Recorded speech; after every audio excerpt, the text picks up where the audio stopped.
नमस्कार प्यारे दर्शकों, आप सभी का दिल से स्वागत है हमारे चैनल डी के मोटिवेशन में। एक कबूतर ने बताया, किसी भी स्त्री को ये 3 काम अपने पति के सामने कभी नहीं करना चाहिए, वरना पति बर्बाद हो जाता है। दर्शक बंधु, क्या आपने कभी गहराई से सोचा है कि एक स्त्री चाहे कितनी भी सच्ची, निष्ठावान और समर्पित क्यों ना हो, फिर भी उसके वैवाहिक जीवन में धीरे धीरे तनाव क्यों आने लगते हैं? क्यों वह पति जो पहले हर बात में उसकी राय लेता था, अब उसकी बातों को टालने लगा है? क्यों वह स्त्री जो अपने घर परिवार के लिए दिन रात एक कर देती है, उसी के जीवन में अकेलापन भरने लगता है? क्या कारण है कि जिसने अपने सपनों को पीछे रखकर पति के सपनों को अपना बना लिया, आज उसी को तिरस्कार और उपेक्षा का सामना करना पड़ता है? कभी सोचा है आपने? सच तो यह है कि कई बार स्त्रियां स्वयं अनजाने में ऐसे 3 काम कर बैठती हैं जो उनके और उनके पति के बीच दूरी बढ़ा देते हैं। यह काम इतने साधारण लगते हैं कि स्त्री उन्हें कभी भूल नहीं मानती, परंतु वही बातें धीरे धीरे रिश्तों को तोड़ देती हैं। रिश्ता केवल प्रेम पर नहीं, सम्मान, समझदारी और मर्यादा पर टिकता है। और जब स्त्री प्रेम में, दुख में या आक्रोश में इन मर्यादाओं को लांघ जाती है, तो वह जाने अनजाने उस दीवार में दरार डाल देती है जिसने उसका संसार खड़ा किया था। एक पत्नी का सबसे बड़ा धर्म है पति के हृदय में अपने लिए वह स्थान बनाए रखना जिसमें श्रद्धा हो, विश्वास हो और अपनापन हो। आज की इस जीवन कथा में हम जानेंगे वे 3 बातें जो किसी भी स्त्री को अपने पति के सामने कभी नहीं करनी चाहिए, क्योंकि यदि यह 3 बातें किसी ने समझ लीं तो न उसका प्रेम कभी टूटेगा, न उसका घर बिखरेगा।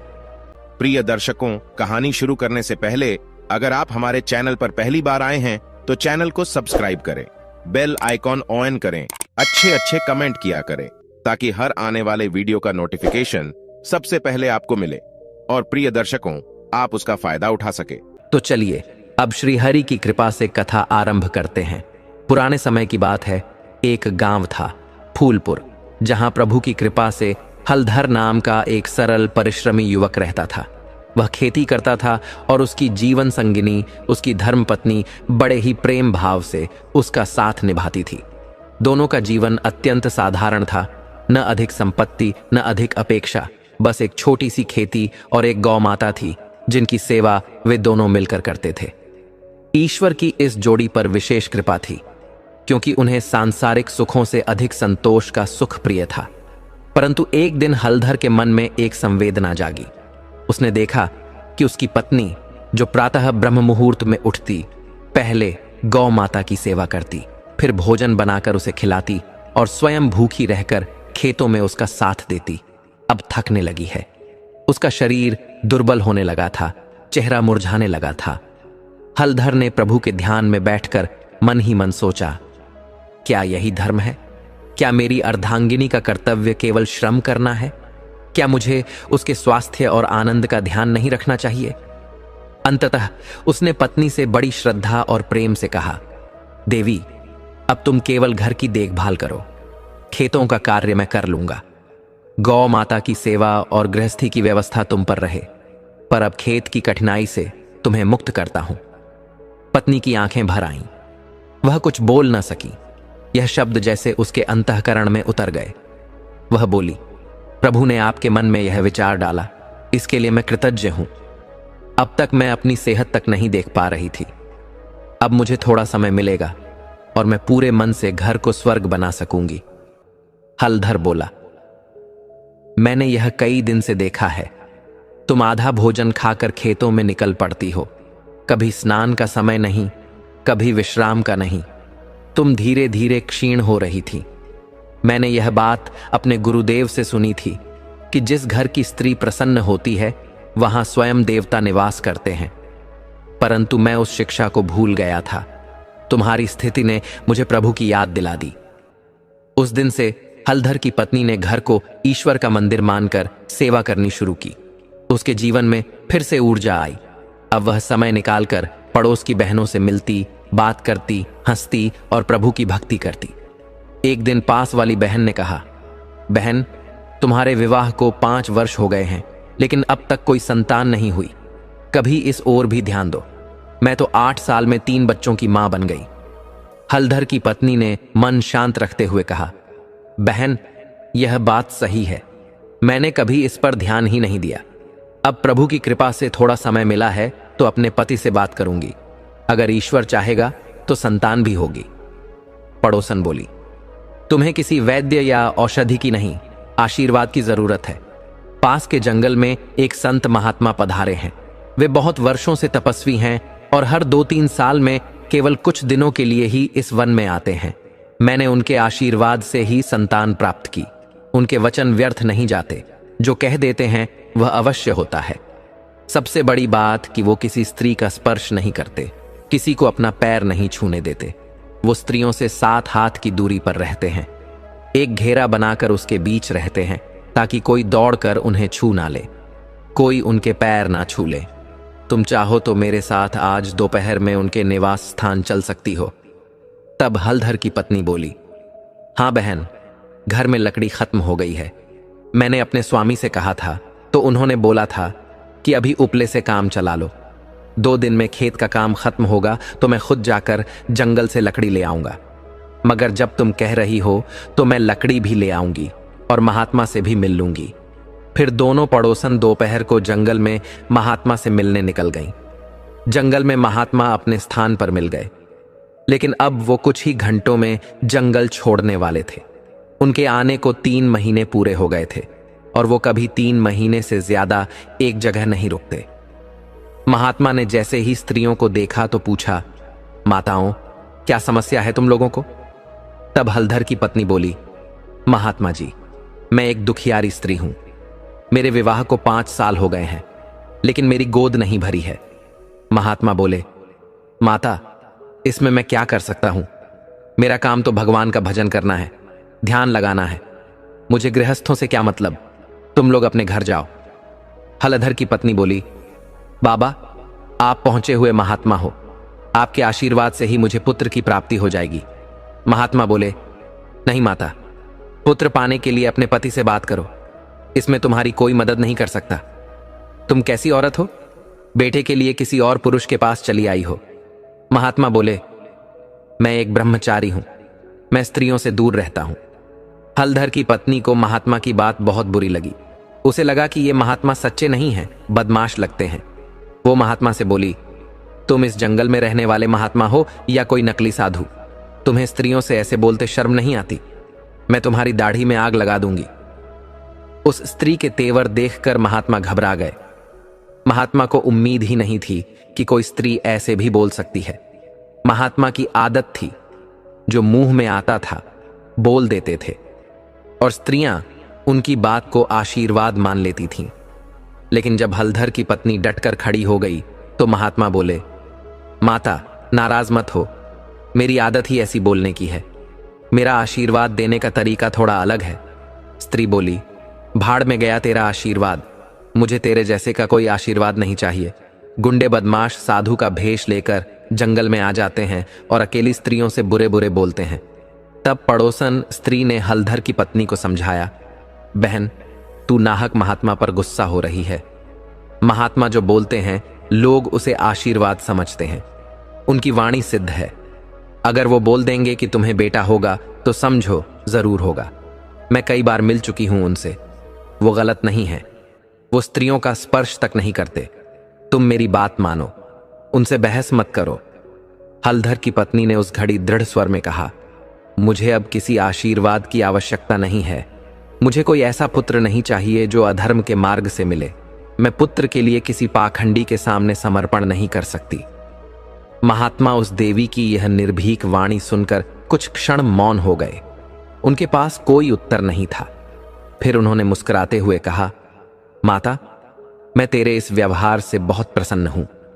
मैंने तो केवल तुझे परखने के लिए ही कठोर वचन कहे थे। तुझ में जो तेज है वह क्रोध की मुद्रा में प्रकट होकर और भी दिव्य लग रहा है।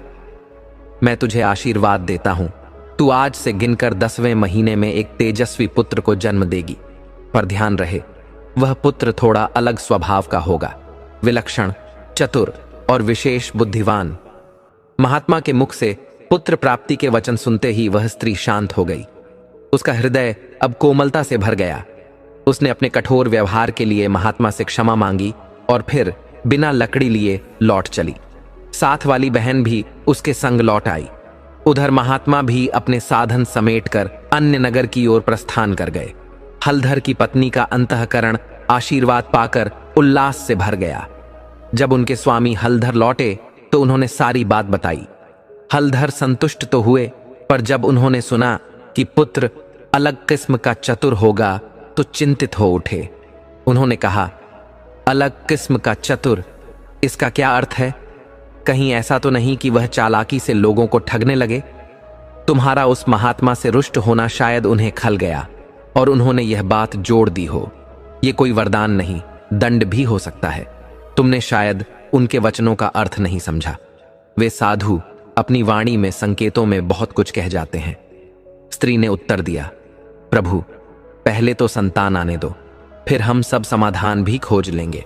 जब महात्मा 2-3 वर्ष बाद फिर आएंगे तो मैं उनसे ऐसा प्रश्न करूंगी कि उन्हें भी उत्तर देने में कठिनाई होगी। हलधर ने शांत स्वर में कहा, भाग्यवान, संतों से क्रोध में बात नहीं करनी चाहिए। अगली बार जब कभी उनके दर्शन हो तो नम्रता और भक्ति के साथ उनसे प्रार्थना करना। शायद वे अपनी वाणी को बदल दें और पुत्र को पूर्ण तेजस्वी और धर्मनिष्ठ बना दें। इस तरह दोनों अपने जीवन में फिर से रम गए। दिन बीते और जब 10वां मास पूर्ण हुआ तब एक सुंदर पुत्र का जन्म हुआ। उसका नाम गिरधर रखा गया। उस दिन घर में उल्लास की वर्षा हुई। चारों ओर भगवान का गुणगान हुआ। हलधर और उनकी पत्नी ने यह मान लिया कि यह ईश्वर की कृपा है, किंतु पत्नी के हृदय में अब भी यह भाव जागृत रहता। महात्मा से अपने पुत्र के लिए वाणी बदलवानी है। वह अपनी पड़ोसन से बोली, बहन, जब भी पता लगे कि महात्मा जी फिर जंगल में पधारे हैं, मुझे जरूर बताना। उस बहन ने कहा, हाँ, मैं ध्यान रखूंगी। वे हर 3रे वर्ष आते हैं, अब कोई भी दिन हो सकता है। वह स्त्री रोज जंगल की ओर नजर रखने लगी, पर महात्मा इस बार अपने समय पर नहीं आए। समय गुजरता गया। 1 साल, 2 साल, यहां तक कि 10 वर्ष बीत गए, पर महात्मा नहीं आए। उधर गिरधर धीरे धीरे बड़ा होने लगा और उसकी आदतें कुछ विचित्र होने लगी। पड़ोसियों के घर से कुछ न कुछ ऐसे गायब हो जाता जैसे किसी मायावी शक्ति से उठा लिया गया हो। उसकी मां ने एक दिन देखा, कुछ वस्तुएं जो घर में नहीं थीं, वो संदूक में छिपी मिली। अब मां का मन सच में विचलित हो उठा। हे प्रभु, ये क्या हो रहा है? महात्मा के शब्द जैसे सच होते दिख रहे हैं। मेरा पुत्र कहीं अधर्मी मार्ग पर तो नहीं चला जाएगा? क्या वह डाकू बनेगा? हलधर की पत्नी ने कहा, अरे आप सुनते हो जी, अब तो गिरधर पड़ोस में भी हाथ साफ करने लगा है। आप इसे अपने से दूर मत रखिए, वरना एक दिन हमारी इज्जत मिट्टी में मिल जाएगी। हलधर बोला, उस महात्मा का क्या हुआ जो कभी जंगल में मिले थे, वो फिर कभी नहीं आए? पत्नी बोली, हाँ, वो अब शायद जिंदा भी न हो। अगर होते तो अब तक आ गए होते। अब एक ही रास्ता है कि हम अपने बेटे की खुद देखभाल करें। अब हलधर रोज गिरधर को अपने साथ खेत में ले जाता, लेकिन गिरधर वहां भी हाथ की सफाई दिखा देता। कभी किसी की फसल तोड़ लेता तो कभी गांव में कुछ गड़बड़ कर देता। धीरे धीरे वह 18 साल का हो गया। उसकी आदतें और भी बिगड़ती गईं। एक दिन वह चोरी के इरादे से एक पड़ोसी के घर घुस गया। वह जिस कमरे में गया वह उस घर की बेटी का कमरा था। वह चुपचाप अंदर छिप गया। रात को जब लड़की खाना खाकर अपने कमरे में आई तो उसे कुछ अजीब लगा। वह फिर से बाहर आ गई और कमरे का दरवाजा बाहर से बंद कर दिया और अपनी मां के पास जाकर सो गई। गिरधर जिस चीज के लिए गया था वह हाथ ही नहीं आई। उल्टा वह खुद जाल में फंस गया। उसकी सारी होशियारी बेकार हो गई। जब रात में गिरधर अपने बिस्तर पर नहीं था तो उसकी मां को चिंता हो गई। उसने हलधर से कहा, बेटा घर में नहीं है और बहुत देर हो गई है। भगवान जाने आज क्या कर दिया होगा। एक दिन यह हमें गांव से बाहर करवा देगा। इससे अच्छा होता कि हमारी कोई औलाद ही न होती। मैंने उस दुष्ट महात्मा के आगे झुककर बड़ी गलती कर दी, तभी यह नालायक पैदा हुआ। उधर गिरधर रात भर उस कमरे में बंद रहा। सुबह लड़की की मां उठी और जब उसने कमरे का दरवाजा खोला तो देखा कि गिरधर उसकी बेटी के बिस्तर पर सोया है।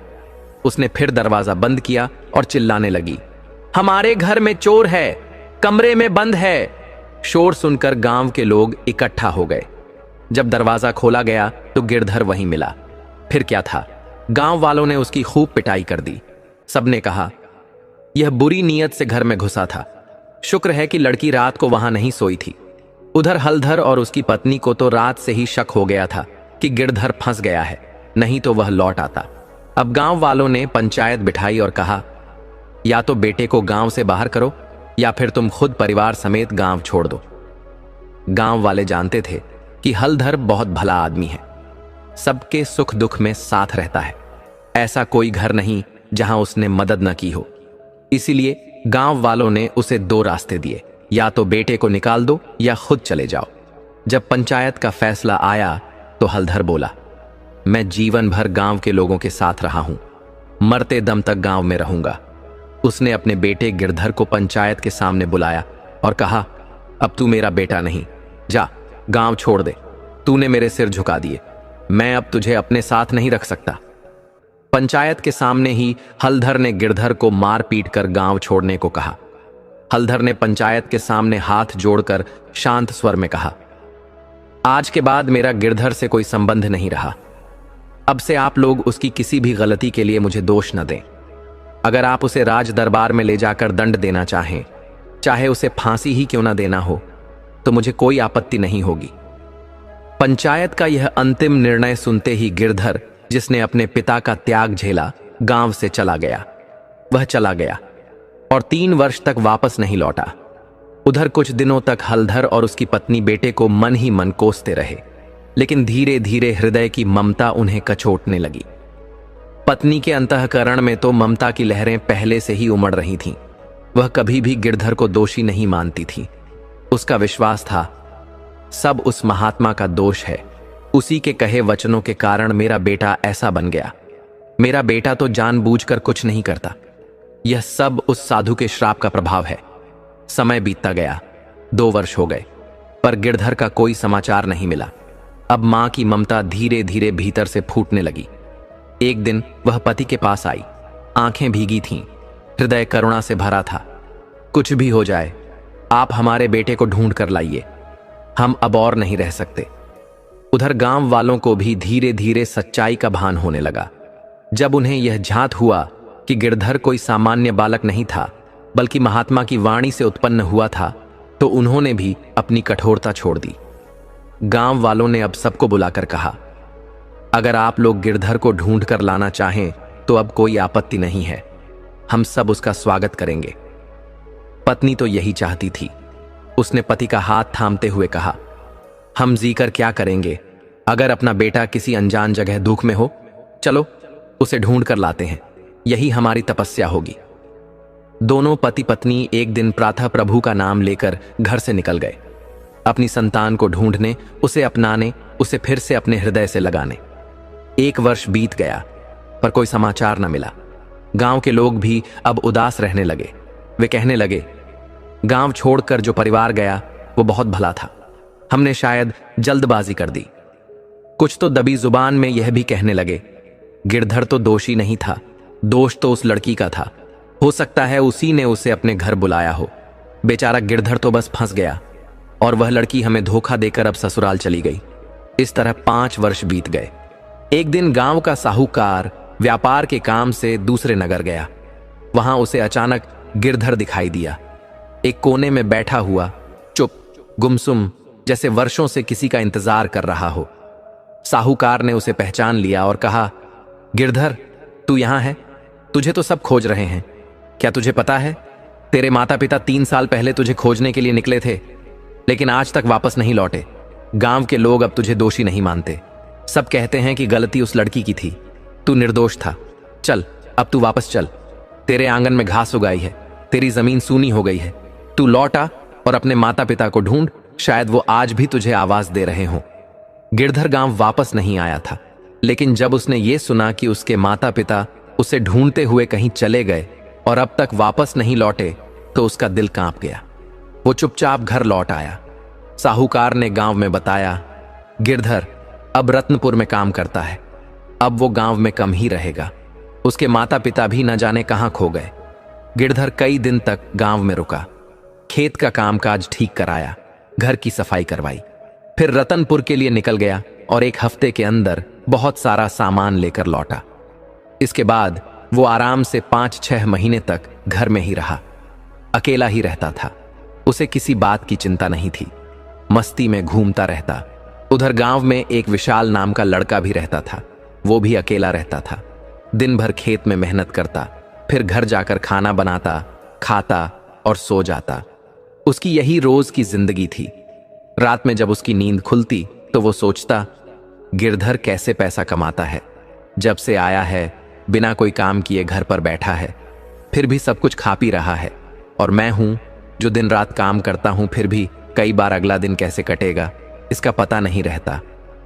वो सोचता रहा। सुबह होते ही गिरधर से बात करूंगा, कहूंगा कि मुझे भी अपने साथ ले चले, मैं भी उसकी तरह सुख से जीना चाहता हूं। सुबह विशाल गिरधर के पास गया और बोला, भैया अब मुझसे इतनी मेहनत नहीं होती, तुम मुझे भी अपने साथ अपने काम पर ले चलो, मैं भी तुम्हारी तरह चैन की रोटी खाना चाहता हूं। गिरधर बोला, भाई नगर में काम उन्हें ही मिलता है जो तजुर्बे वाले होते हैं, तुम्हारे पास कोई तजुर्बा नहीं है, तुम सिर्फ खेती करना जानते हो, मगर शहर में खेती का कोई काम नहीं होता। वहां तो सेठ, साहूकार, राजा, मंत्री जैसे लोग रहते हैं। मैं चाहूं तो तुम्हें राजा के दरबार में भी काम दिला सकता हूं, लेकिन तुम अनपढ़ हो, वहां भी सिर्फ मजदूरी मिलेगी, इसलिए अच्छा तो यही है कि गांव में रहकर खेती करो। विशाल बोला, आप ठीक कहते हो भैया, हम शहर के लायक नहीं हैं, मगर आप चाहो तो हमारी मदद कर सकते हो। अगर आप हमें 2 गाय खरीद कर दे दो तो हम दूध बेचकर अपना खर्चा चला लेंगे और हम जिंदगी भर आपको दूध देते रहेंगे। गिरधर बोला, जब कोई मौका आएगा तो ये काम भी कर दूंगा, अभी तो हमारे पास भी पैसे खत्म हो गए हैं, कल या परसों काम पर जाना है। असल में गिरधर कोई इज्जत का काम नहीं करता था, वो एक जन्म से चालाक ठग था। उसके हाथ की सफाई इतनी तेज थी कि बड़े बड़े लोग भी धोखा खा जाते। इसी हाथ की सफाई की वजह से वो पहले गांव से निकाला गया था। इसी चालाकी की वजह से उसने अपने मां बाप को भी खो दिया था। दूसरे दिन गिरधर फिर किसी नए शिकार की तलाश में निकला, लेकिन यह संसार तो भगवान का बनाया हुआ लीला क्षेत्र है, जहां हर चालाकी का अंत तय होता है। वो दिन भर इधर उधर घूमता रहा, पर उसे मनचाहा कोई ऐसा मालदार व्यक्ति नहीं मिला जिसे वह अपने छल से ठग सके। उसका मन छोटा शिकार करने को भी नहीं मान रहा था, वह कुछ बड़ा चाहता था। संध्या होते होते वह एक गांव के पास पहुंचा। तभी उसकी नजर पड़ी, एक वृद्धा जो बहुत थकी हुई थी, एक भारी गठरी लेकर कहीं से आ रही थी। वह गठरी अब उसके वश में नहीं थी, उसके कदम लड़खड़ा रहे थे। गिरधर के मन में विचार आया, यह तो अच्छा मौका है किसी गांव में रात बिताने का, और फिर इस गांव में मुझे कोई जानता भी नहीं है। यदि इस बुढ़िया की थोड़ी सेवा कर दूं तो शायद मुझे आज रात के लिए शरण मिल जाए।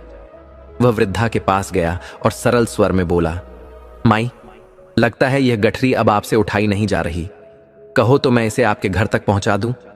बुढ़िया ने थके स्वर में कहा, बेटा, अगर तू यह गठरी घर पहुंचा देगा तो मुझ पर बहुत बड़ा उपकार होगा।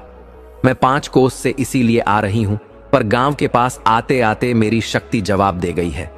अब एक कदम भी चलना मुश्किल हो रहा है। सच ही कहते हैं संतजन, नाव बीच मझधार में नहीं, किनारे आकर डूबती है। गिरधर बोला, माई, आप आगे आगे चलो, मैं गठरी उठाकर आपके पीछे पीछे चलूंगा, क्योंकि मुझे तो आपके घर का रास्ता पता नहीं। बुढ़िया बोली, बेटा, तुम किस गांव के हो? गिरधर ने अपनी बातों में मिठास भरकर कहा, माई, मेरा घर यहां से बहुत दूर है, मैं फूलपुर गांव का रहने वाला हूं, गाय का व्यापार करता हूं। एक गाय खरीदने निकला था, लेकिन मुझे मनमाफिक गाय कहीं नहीं मिली। अब यूं ही चलते चलते बहुत दूर निकल आया हूं। खैर, आपको घर छोड़कर फिर वापस लौट जाऊंगा। बुढ़िया बोली, अरे बबुआ, यह क्या बात करते हो? रात में इतनी दूर कैसे जाओगे? आज की रात मेरे घर ठहर जाओ, मैं खाना बना देती हूं, आराम से खा पी कर सो जाना, सुबह नाश्ता करके निकल जाना। गिरधर यही तो चाहता था। बिना कुछ मांगे उसे आश्रय मिल गया। वह उस रात आराम से भोजन करके सो गया। दिन भर घूमने की थकान थी, सो गहरी नींद आई और वह सुबह निकलने का समय हो जाने के बाद भी सोता रहा। बुढ़िया ने भी उसे नहीं जगाया। जब उसकी आंख खुली तो सूरज निकल चुका था। बुढ़िया ने तब तक नाश्ता भी बना दिया था। गिरधर ने हाथ मुंह धोकर नाश्ता किया। जब वह जाने लगा तो बुढ़िया ने उसे एक छोटा मटका भरकर एक पांव मक्खन दिया और बोली, बेटा, दोपहर में रास्ते में भूख लगे तो भोजन की जगह इसे ही खा लेना। गिरधर के मन में कोई श्रद्धा नहीं थी। वह सोचने लगा, मैं तो कोई संत नहीं हूं, मुझे तो किसी को ठगना है, मगर ठगने के लिए कोई अच्छा माहौल चाहिए जो इस वक्त नहीं दिख रहा। तो चलो अब इसी मक्खन से कुछ काम निकाला जाए। उसने उस छोटे मटके में से ऊपर से थोड़ा मक्खन निकाल लिया और फिर मटके को 3 हिस्से तक मिट्टी से भर दिया। ऊपर से फिर थोड़ा मक्खन रख दिया ताकि देखने में लगे कि पूरा मटका मक्खन से भरा हुआ है। गिरधर उस छोटे मटके को हाथ में लेकर प्रभु का नाम लेते हुए चल पड़ा, लेकिन उसके मन में प्रभु नहीं थे, छल कपट की भावना थी। आगे बढ़ते हुए उसे एक छोटा सा बाजार मिला जहां एक साहूकार सोने चांदी के खिलौने बेच रहा था। सोने का घोड़ा देखकर गिरधर की आंखें चमक उठीं। उसका मन भीतर से लालच से भर गया। उसी वक्त साहूकार ने गिरधर के हाथ में मटका देखा और पूछा, भैया, क्या तुम्हारा मक्खन ताजा है? गिरधर ने झूठ बोलते हुए मीठे स्वर में कहा, हाँ हाँ, बिल्कुल ताजा है, आज सुबह का ही दही मथ कर निकाला गया है। साहूकार बोला, क्या तुम यह मक्खन बेचोगे? गिरधर बोला, अवश्य, अगर आप यह सोने का घोड़ा मुझे दे दो तो मैं तुम्हें पूरा मटका दे दूंगा। साहूकार बोला, तो सौदा पक्का, घोड़ा ले जाओ और मक्खन मुझे दे दो। गिरधर झटपट घोड़ा उठाकर चल पड़ा। रास्ते में चलते चलते उसने सोचा, थोड़े से मक्खन के बदले इतना बड़ा सोने का घोड़ा, कहीं यह नकली तो नहीं? उसने एक पत्थर पर घोड़ा रगड़ा और देखा कि वह घोड़ा तो मिट्टी का निकला, और वो भी कच्ची मिट्टी का। ऊपर से बस सोने जैसे रंग की पालिश की हुई थी, उसमें सोने की कोई मात्रा नहीं थी। गिरधर हंस पड़ा, साहूकार मुझसे भी बड़ा ठग निकला, पर अब क्या, जब वो माखन खाएगा तब असली हाल पता चलेगा कि बाप से भेंट हो गई है। गिरधर उस दिन चुपचाप घर लौट आया, लेकिन उसका मन उस साहूकार के बारे में सोचता रहा। जरूर ये मुझसे भी ज्यादा चालाक है, लग रहा है ठग विद्या में माहिर है। मैं तो अभी नया हूं, जवान हूं, पर वो तो उम्र में मुझसे बड़ा है। अगर कभी मिल गया तो उसे अपना गुरु बना लूंगा। दूसरे दिन वह फिर उसी जगह गया जहां साहूकार पिछली बार खिलौने बेच रहा था, लेकिन वहां वह नहीं मिला। वहां बहुत सारे लोग इधर उधर घूम रहे थे। कुछ तो हाथ में लाठी डंडा लिए किसी को ढूंढ रहे थे। उन्हीं में से एक आदमी था जिसने गिरधर से मक्खन खरीदा था। जब वह घर जाकर मटका खोलने लगा तो देखा कि ऊपर थोड़ा सा ही मक्खन था, बाकी सब मिट्टी ही मिट्टी थी। गुस्से में वह बोला, इसने तो मुझे चमत्कारी मक्खन बताकर 10 सोने के सिक्के ले लिए। उनमें से एक आदमी ने गिरधर से पूछा, क्या तुम उस आदमी को जानते हो? कहाँ का था, कहाँ रहता है? गिरधर ने हाथ जोड़कर कहा, भैया मत पूछो, मुझे भी ठगा गया है। उसने मुझसे भी 10 चांदी के सिक्के का घोड़ा लेकर चल दिया। यह कहकर गिरधर वहां से दूसरे गांव की ओर निकल पड़ा। चलते चलते मन में सोचने लगा, वाह रे दुनिया, यह आदमी तो कमाल का निकला। मेरा दिया माखन भी 10 सोने के सिक्कों में बेच दिया। अगर कहीं फिर मिला तो उसे गुरु बना लूंगा। लेकिन फिर उसे भीतर से एक आवाज आई, नहीं नहीं, इस पर आंख मूंद कर भरोसा नहीं कर सकता। यह बहुत बड़ा ठग है, मुझे भी बेच सकता है। उसने तो पूरी जिंदगी छल से बिताई है और मैं अभी बस शुरुआत कर रहा हूं। यही सोचते हुए वह आगे बढ़ गया। काफी दूर चलने के बाद गिरधर ने देखा कि एक व्यक्ति सड़क पर चला जा रहा है। उसकी वेशभूषा वैद्य जैसी लग रही थी। गिरधर थोड़ा तेज चला और पास जाकर गौर से देखा। फिर मुस्कुराकर बोला, वाह उस्ताद, तो आप ही हैं। मैं तो समझा कोई वैद्य महाराज हैं। वह आदमी थोड़ा सकपका गया, मन में सोचने लगा, अरे ये तो वही लड़का है जिसे कल ही नकली सोने का घोड़ा देकर मक्खन ले लिया था। अब पहचान गया लगता है। गिरधर ने उसकी घबराहट को भांप लिया और तुरंत बोला, उस्ताद घबराइए नहीं, हम दोनों एक ही बिरादरी के हैं, हमारे काम एक जैसे हैं। हम साथ आ जाएं तो किसी राजा का खजाना भी साफ कर दें। बताइए इस समय किसे ठगने जा रहे हो? वह आदमी थोड़ा मुस्कुराया और बोला, धंधा करके लौट रहा हूं, अब अपने घर जा रहा हूं। गिरधर बोला, क्या आप मुझे अपने घर ले चलोगे? वह आदमी बोला, क्यों नहीं, चलो, लेकिन याद रखना फिर किसी दिन मैं भी तुम्हारे घर आऊंगा।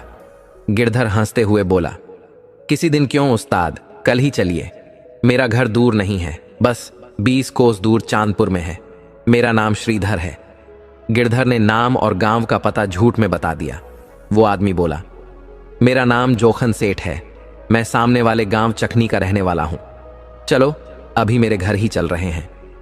गिरधर उसके साथ चल पड़ा। उसका घर बड़ा तो नहीं था, पर ठीक ठाक था। घर में कोई और नहीं था, वह अकेले ही रहता था। गिरधर ने उसकी निजी जिंदगी के बारे में कोई सवाल नहीं किया। दोनों ने मिलकर खाना बनाया, खाया और फिर बात करने लगे। कल क्या करना है? अब जब दोनों मिल चुके थे और मन से एक जैसे थे, तो साथ ठगी करने की योजना बनाने लगे। जोखन सेठ बोला, कल हम मोहनपुर चलेंगे। मैं एक साहूकार बनूंगा। वहां के जमींदार का देहांत हो गया है। वहां का रिवाज थोड़ा अलग है। लोग मरे हुए को जलाते या बहाते नहीं, बल्कि जमीन में दफनाते हैं। हमें जमींदार के बेटे को ठगना है। कल ही उसकी अंत्येष्टि है और भोज भी होगा। हम दोनों वहां भोजन भी पाएंगे और कोई बड़ी ठगी भी कर लेंगे। जमींदार कोई मामूली आदमी नहीं था। उसके लिए 10, 20 या 1000 स्वर्ण मुद्राएं भी कुछ नहीं है। हमें बस थोड़ी समझदारी से काम लेना होगा। चलने से पहले मैं तुम्हें उसकी कब्र दिखा दूंगा। गिरधर बोला, उस्ताद समझ गया, हम भी कोई साधारण ठग नहीं है। उड़ती चिड़िया का वजन भी बता सकते हैं। जब जरूरत पड़ेगी तो मुझे उस कब्र में घुसकर बैठना होगा, ताकि कोई चमत्कार दिखा सकूं। लेकिन एक बात और है, कब्र गहरी होती है।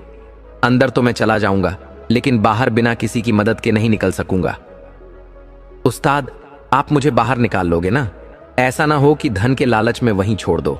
अगर ऐसा हुआ तो मेरी तो उसी कब्र में मिट्टी लग जाएगी। जोखन सेठ बोला, क्या बात करते हो भाई? अब तो तुम मेरे सच्चे दोस्त हो। अब ये पैसा किसके लिए बचा कर रखूं? न कोई पत्नी है, न बेटा। मैं तो अकेला ही हूं। अगर हम कुछ दिन और साथ रहे तो हो सकता है तुम ही मेरे बुढ़ापे का सहारा बन जाओ। दोनों बातें करते करते सो गए। सुबह जल्दी उठे, क्योंकि उन्हें मोहनपुर जाना था। मोहनपुर बहुत दूर था। सुबह सुबह चल पड़े और चलते चलते आखिरकार मोहनपुर पहुंच गए। जोखन सेठ ने एक अमीर साहूकार का भेष बना लिया था और गिरधर बन गया मुनीम। दोनों सीधे जमींदार के घर पहुंचे। जोखन सेठ ने पूछा, क्या जमींदार साहब घर पर हैं? वहीं पास खड़ा एक आदमी बोला, भैया क्या देख नहीं रहे? आज उनकी अंतिम यात्रा है। वो अब इस दुनिया में नहीं है, भगवान के पास चले गए। इतना सुनते ही जोखन सेठ जोर से चिल्लाया, हाय भगवान, और वहीं जमीन पर गिरकर बेहोश हो गया। लोग इकट्ठा हो गए। सबने मुनीम बने गिरधर से पूछा, मुनीम जी, ये साहूकार जी को क्या हुआ? ये अचानक बेहोश क्यों हो गए? गिरधर बोला, भाइयों, जिसकी पूरी जिंदगी की कमाई डूब गई हो, वो बेहोश नहीं होगा तो क्या नाचेगा? शुक्र है कि ये अब तक जिंदा है।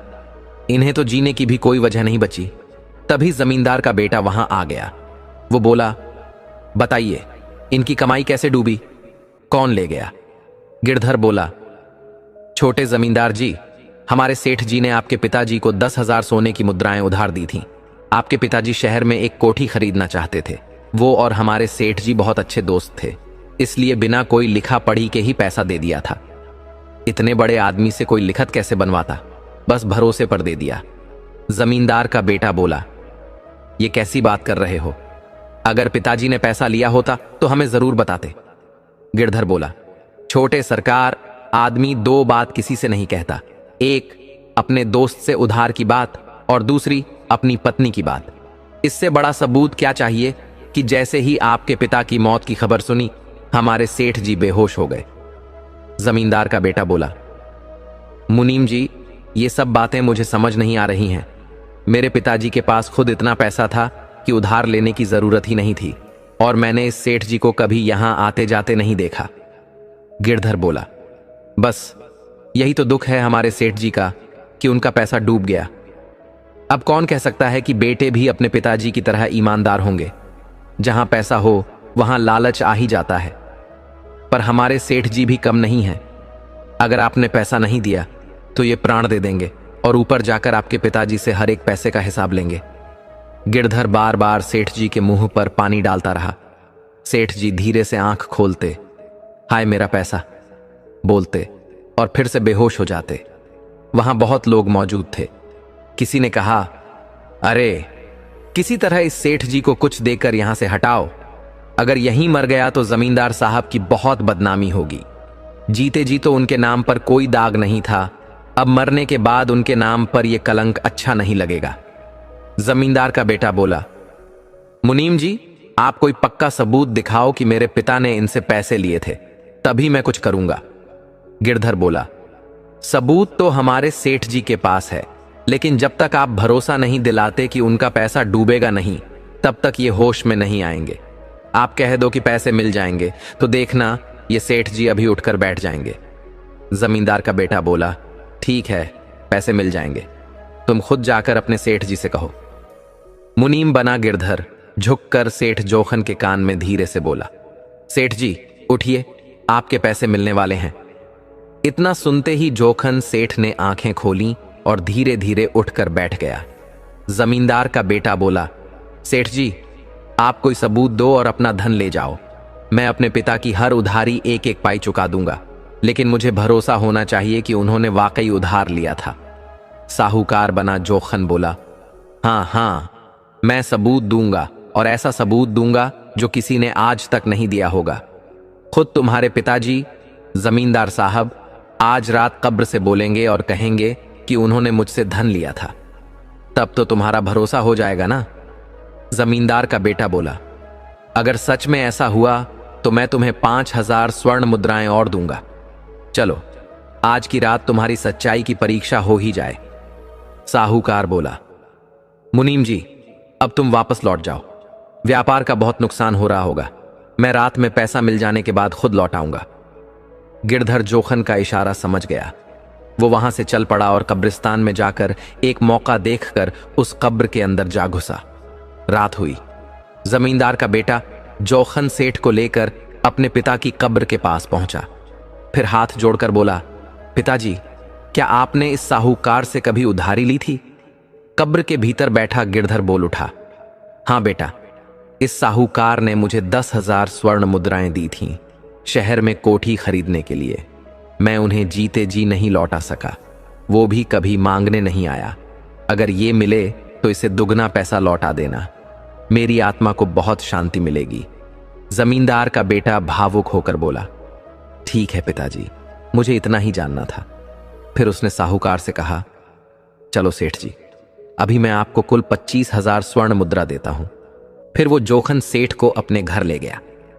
इधर कब्र के भीतर बैठा गिरधर सोच रहा था, 25,000 स्वर्ण मुद्रा मिलने के बाद ये जोखन मुझे कब्र से क्यों निकालेगा? जरूर भाग जाएगा, मुझे तो खुद ही बाहर निकलना होगा। उसने देखा कि कब्र के अंदर जमींदार के बेटे ने पिताजी के लिए चांदी, सोने के बर्तन, गहने और सोने के लिए चमड़े का बिछावन तक रखा हुआ था। गिरधर ने वो सब धीरे धीरे किनारे किया और किसी तरह खिसकते सरकते बाहर निकल आया। अब गिरधर सोचने लगा, अगर किसी तरह ये पूरा धन मेरे हाथ लग जाए तो जिंदगी भर आराम से रहूं। फिर वह चल पड़ा और रास्ते में एक बरगद के पेड़ पर चढ़कर बैठ गया। उधर जोखन सेठ जब पैसे लेकर घर से निकला तो रास्ते में सोचने लगा, साले को कब्र से क्यों निकालूं? जैसे ही निकलेगा आधा पैसा मांग लेगा, ऐसे में तो वहीं मरने दो उसे। वह आगे बढ़ा और उसी पेड़ के पास पहुंचा जहां पहले से गिरधर बैठा हुआ था। घोर अंधेरी रात थी। जैसे ही जोखन पेड़ के पास पहुंचा, गिरधर ने ऊपर से कब्र का चमड़े वाला बिछावन उसके ऊपर गिरा दिया। जोखन डर गया, उसे लगा जैसे कोई भूत उस पर हमला कर रहा है। वह डर के मारे पैसे का थैला फेंक कर भाग खड़ा हुआ।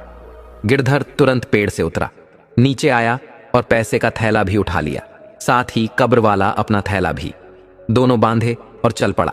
थोड़ी दूर चला, फिर सोचा रात में सफर ठीक नहीं है, चलो किसी और पेड़ पर बैठकर सुबह का इंतजार करते हैं। वह एक और पेड़ पर चढ़ गया और सुबह होने तक वहीं रहा। सुबह जैसे ही रोशनी हुई वह नीचे उतरा और चलने लगा। रास्ते में उसे कुछ कहार खाली डोली लेकर जाते हुए दिखाई दिए। गिरधर ने कहारों से कहा, भाइयों, मुझे अपनी डोली में बैठा लो और मेरे घर तक पहुंचा दो। इसके बदले में तुमसे जितना कहो उतना धन दूंगा। कहारों को तो बस पैसे चाहिए थे। वे 10 स्वर्ण मुद्राओं में राजी हो गए। आगे चलते चलते एक बाजार आया। गिरधर वहां से एक सिर लड्डू ले लिया और फिर डोली में बैठ गया। कुछ दूर चलने पर गिरधर ने देखा कि एक नई नवेली दुल्हन की विदाई हो रही है। उसका पति साथ में पैदल चल रहा था और दुल्हन डोली में बैठी थी। गिरधर जानता था कि आगे एक कुआं पड़ेगा जहां ये लोग जरूर रुककर पानी पिएंगे। उसी योजना से उसने अपनी अंगूठी से थोड़ा सा नशे का चूर्ण निकाला और उसे कुछ लड्डुओं में मिला दिया। जैसे ही वे कुएं के पास पहुंचे, गिरधर ने देखा दुल्हन, उसका पति और चारों कहार कुएं के पास आराम कर रहे थे। तभी गिरधर बोला, भाइयों, बिना कुछ मीठा खाए पानी नहीं पीना चाहिए। ये प्रसाद है, मैंने इसे काली माता को चढ़ाया है। चाहो तो प्रसाद रूप में थोड़ा ले लो। गिरधर ने खुद एक सादा लड्डू खाया और अपने कहारों को भी वहीं दिया, पर दुल्हन, उसके पति और अन्य 4 कहारों को वह लड्डू दे दिया जिसमें नशा मिला था।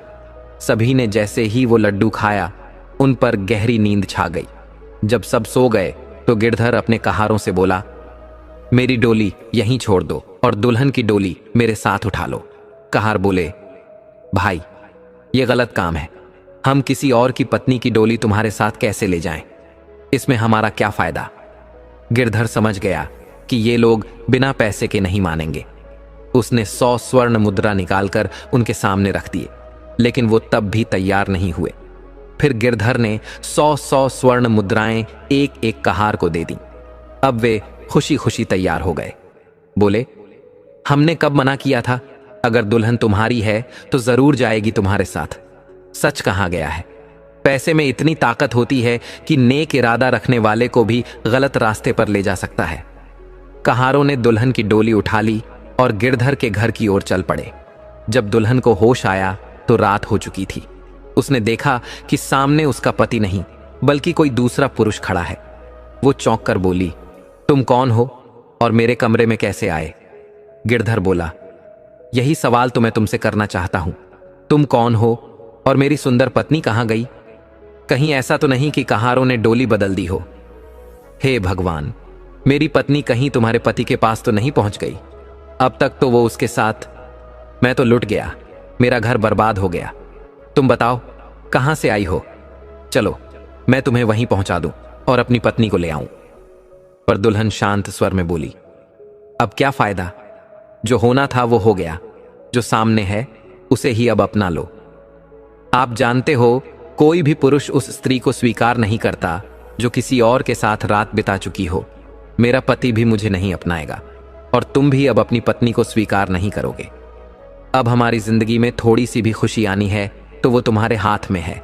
जो हो गया उसे भूल जाओ और एक नई शुरुआत करो। गिरधर तो बस यही चाहता था कि स्त्री खुद राजी हो जाए, और जब स्त्री ने सहमति दे दी तो वे दोनों पति पत्नी की तरह रहने लगे। पर कुछ दिन बाद उस स्त्री को अपने पड़ोस की एक महिला से पता चला कि गिरधर कोई अच्छा आदमी नहीं बल्कि एक शातिर ठग है। वह उदास हो गई। जब रात को गिरधर घर लौटा तो स्त्री ने उसका सामना करते हुए कहा, तुम कौन हो? क्या करते हो? मुझे सब पता चल गया है। तुम एक धोखेबाज हो और मुझे अपने घर लाकर जो किया वो भी एक चाल थी। तुमने मेरी जिंदगी बर्बाद कर दी, मेरा घर तोड़ दिया, मेरे पति को मुझसे अलग कर दिया। अब मैं कहीं की नहीं रही। मैं एक ठग के साथ नहीं रह सकती और मेरा पति भी अब मुझे नहीं अपनाएगा। अब मेरे पास मरने के सिवा कोई रास्ता नहीं बचा। मैं किसी कुएं या नदी में कूदकर अपनी जान दे दूंगी। गिरधर बोला, हां, मैं मानता हूं कि मुझसे बहुत बड़ी भूल हुई है, लेकिन अब मैं तुम्हारे बिना एक पल भी नहीं रह सकता। बताओ, मुझसे क्या चाहती हो? जो सजा देना हो दे दो, मैं सब स्वीकार करूंगा। स्त्री बोली, अब जो होना था वो तो हो गया, उसे बदला नहीं जा सकता। पर मैं तुम्हें एक आखिरी मौका देती हूं। आज के बाद अगर तुमने दोबारा ठगी की तो मेरा मरा हुआ चेहरा देखोगे। गिरधर बोला, मैं तुम्हारे लिए अब ये बुरा काम भी छोड़ दूंगा। वैसे भी अब मेरे पास धन की कोई कमी नहीं है। मैं मेहनत का कोई काम कर लूंगा। पत्नी के दृढ़ शब्दों ने गिरधर को झकझोर दिया। सच कहा गया है, अगर एक सच्ची स्त्री ठान ले तो पत्थर जैसे पुरुष को भी बदल देती है। उसी प्रकार इस स्त्री ने भी गिरधर की पूरी जीवन दिशा बदल दी। गिरधर ने कुछ भैंसें खरीद लीं और अपने ही पुराने पड़ोसी को अपने पास नौकर रख लिया। अब पड़ोसी को भी रोजगार मिल गया और गिरधर की जिंदगी भी सच्चाई और मेहनत से चलने लगी। वो अब एक भला और सज्जन व्यक्ति बन चुका था। इसी दौरान 7 साल बीत चुके थे और उसी 7वें वर्ष में गिरधर के माता पिता, जो उसे खोजते खोजते थक चुके थे, अब निराश मन से घर लौटे। उन्हें विश्वास नहीं था कि उन्हें कभी अपने बेटे की झलक भी फिर देखने को मिलेगी। लेकिन जब वे घर पहुंचे और देखा कि उनका बेटा न सिर्फ सही सलामत है बल्कि उसके साथ एक सुघड़ सुंदर बहू भी है, तो उनकी आंखों से आंसू बह निकले। जब बहू ने अपने सास ससुर को बताया कि किस तरह उसने गिरधर को ठग से इंसान बना दिया, तो गिरधर की मां खुशी से भर उठी और बोली, बेटी, तू तो हमारे घर की लक्ष्मी निकली। तूने मेरे बेटे को इंसान नहीं, सच्चा भगवान बना दिया है। दर्शक बंधु, यह कहानी एक महान सीख छोड़ती है, और वह ये कि किसी भी स्त्री को अपने पति के सामने 3 ऐसे काम कभी नहीं करने चाहिए जो न केवल उसके रिश्ते को कमजोर करते हैं बल्कि एक पुरुष को पाप की ओर धकेल सकते हैं। गिरधर की पत्नी ने उसे समय रहते रोका, उसे सही राह दिखाई, लेकिन यदि वो स्त्री इन 3 बातों को नजरअंदाज करती तो शायद गिरधर कभी न सुधरता। तो आइए जानते हैं वो 3 काम कौन से हैं जो किसी भी स्त्री को अपने पति के सामने कभी नहीं करने चाहिए। स्त्री का पहला कर्तव्य है पति के बुरे कर्मों पर चुप न रहना। गिरधर एक ठग था। उसे झूठ बोलने, धोखा देने और मासूम लोगों को अपने जाल में फंसाने में मजा आता था। उसका जीवन पाप की उस रेखा पर चल रहा था जहां लौटना लगभग असंभव माना जाता है। लेकिन उस अंधेरे रास्ते पर एक रोशनी बनी, उसकी पत्नी। जब वह स्त्री उसके जीवन में आई तो उसे धीरे धीरे समझ आने लगा कि किसी का जीवन सिर्फ चतुराई या छल से नहीं चलता, उसमें सच्चाई, मेहनत और धर्म का होना जरूरी है। लेकिन सोचिए, अगर वह स्त्री गिरधर की ठगी देखकर चुप रहती, अगर वह उसे यही कहती कि तुम जो कर रहे हो वही ठीक है क्योंकि मैं तुम्हारी पत्नी हूं और तुम्हारा साथ देना मेरा धर्म है, तो क्या होता? गिरधर कभी न बदलता। वह जीवन भर दूसरों को लूटता रहता और अंत में खुद किसी धोखे का शिकार होकर मिट जाता। लेकिन जब उसकी पत्नी ने अपनी आंखें बंद करने के बजाय साहस दिखाया, तब गिरधर का जीवन पलट गया। उसने उसके सामने खड़े होकर साफ कहा, आज के बाद अगर तुमने दोबारा ठगी की तो मैं मर जाऊंगी। मेरा मरा हुआ चेहरा तुम्हारे जीवन की सबसे बड़ी सजा होगी। यह वाक्य मात्र एक चेतावनी नहीं था, यह एक स्त्री का धर्म था, उसका संकल्प था और उसका प्रेम भी। यह सोचने की बात है, अगर कोई पत्नी अपने पति को बुराई में डूबते देखे और फिर भी चुप रह जाए तो वह प्रेम नहीं, पाप में भागीदारी बनती है। क्योंकि एक पत्नी का असली धर्म केवल पति की सेवा करना नहीं बल्कि उसका मार्गदर्शन करना है। प्रेम वही सच्चा है जो अपने प्रिय को गलत रास्ते पर देखकर मौन न हो बल्कि उसे रोक ले, भले ही इसके लिए उसे कठोर शब्द बोलने पड़े या संबंधों की गरिमा को चुनौती देनी पड़े। वही पत्नी आदर्श होती है जो अपने पति को पाप से खींचकर पुण्य के मार्ग पर ले जाए, और वही पति धन्य होता है जिसे ऐसा जीवन साथी मिलता है। गिरधर की कहानी में यही सबसे बड़ी बात है। अगर उसकी पत्नी ने चुप्पी साध ली होती तो शायद गिरधर कभी इंसान न बन पाता। यही पहली सीख है, पत्नी को कभी भी पति के पाप में चुप नहीं रहना चाहिए। उसे रोकना चाहिए, टोकना चाहिए और बदलने के लिए प्रेरित करना चाहिए, क्योंकि धर्म वही है जो सच्चाई के साथ खड़ा हो, चाहे वह प्रेम हो या परिवार। यदि आप चाहते हैं कि आपके रिश्ते सच्चे, पवित्र और मजबूत बने तो यह पहली सीख कभी न भूलिए। दूसरी सीख, किसी भी स्त्री को अपने आप को कभी भी कमजोर नहीं समझना चाहिए, चाहे हालात कितने भी कठिन क्यों न हो। गिरधर की कहानी में जब उस स्त्री को यह पता चला कि उसका पति एक ठग है, एक धोखेबाज है और उसने उसे छल से अपने घर लाकर पूरी जिंदगी का रूप बदल दिया, तो वह टूटी नहीं। उसने रोकर, हार मानकर खुद को ईश्वर के हवाले करके बैठ जाने का रास्ता नहीं चुना। उसने साहस दिखाया, विवेक दिखाया और अपने जीवन को खुद अपने हाथों में लिया। उसने गिरधर को सीधे कहा, तुमने जो किया वह मुझे स्वीकार नहीं, लेकिन मैं तुम्हें एक अवसर दे रही हूं। अगर दोबारा ठगी की तो मेरा मरा हुआ चेहरा देखोगे। यही है एक सच्ची स्त्री की पहचान। वह जानती थी कि अगर अब भी वह खामोश रही तो उसका जीवन हमेशा के लिए नर्क बन जाएगा, लेकिन उसने अपनी आवाज उठाई, न चीख कर न गुस्से में, बल्कि एक दृढ़ और शांत निर्णय के साथ। आज के युग की भी यही सच्चाई है। बहुत सी स्त्रियां पति की गलती पर चुप रहती हैं, सोचती हैं कि वक्त के साथ सब बदल जाएगा, लेकिन वक्त तभी बदलता है जब हम खुद खड़े होकर बदलाव का बीज बोते हैं। गिरधर की पत्नी ने यही किया। उसने उसे बदलने का मौका दिया, मगर शर्त के साथ। और इस एक फैसले से गिरधर जैसे पापी का जीवन भी बदल गया, क्योंकि जब एक स्त्री अपने स्वाभिमान के साथ बोलती है तो केवल एक पुरुष नहीं, पूरी पीढ़ी का चरित्र बदल सकती है। इसीलिए कोई भी स्त्री अपने आप को कभी कमजोर न समझे। उसके भीतर जो शक्ति है वह संसार की सबसे बड़ी शक्ति है, और वही शक्ति उसे हर अंधेरे से निकालकर उजाले की ओर ले जाती है। तीसरी सीख, किसी स्त्री को कभी भी अपने पति के हर पाप का बोझ अपने सिर नहीं लेना चाहिए, बल्कि धर्म और न्याय के पक्ष में खड़ी होकर उसे सही राह दिखानी चाहिए। गिरधर की पत्नी जानती थी कि उसका पति एक ठग है। वह चाहती तो अपनी नई दुनिया को बचाने के लिए अपने पति को खोने के डर से चुप रह सकती थी। वह सोच सकती थी कि अब जो हो गया सो हो गया, अब गिरधर जैसा है उसी के साथ जीवन बिताना है। मगर उसने ऐसा नहीं किया। उसने गिरधर को आईना दिखाया, उसके पापों की पोल खोल दी। और यही एक सच्ची स्त्री की पहचान है। जब वह जान गई कि गिरधर ने उसकी जिंदगी को ठगी और झूठ के सहारे छीना है, तो उसने पूरे आत्मसम्मान और आत्मबल के साथ कहा, तुमने मेरा सब कुछ छीन लिया, मुझे मेरे घर से दूर कर दिया, मेरे पति को मुझसे अलग किया, मगर अब मैं तुम्हारे साथ रहना स्वीकार नहीं कर सकती।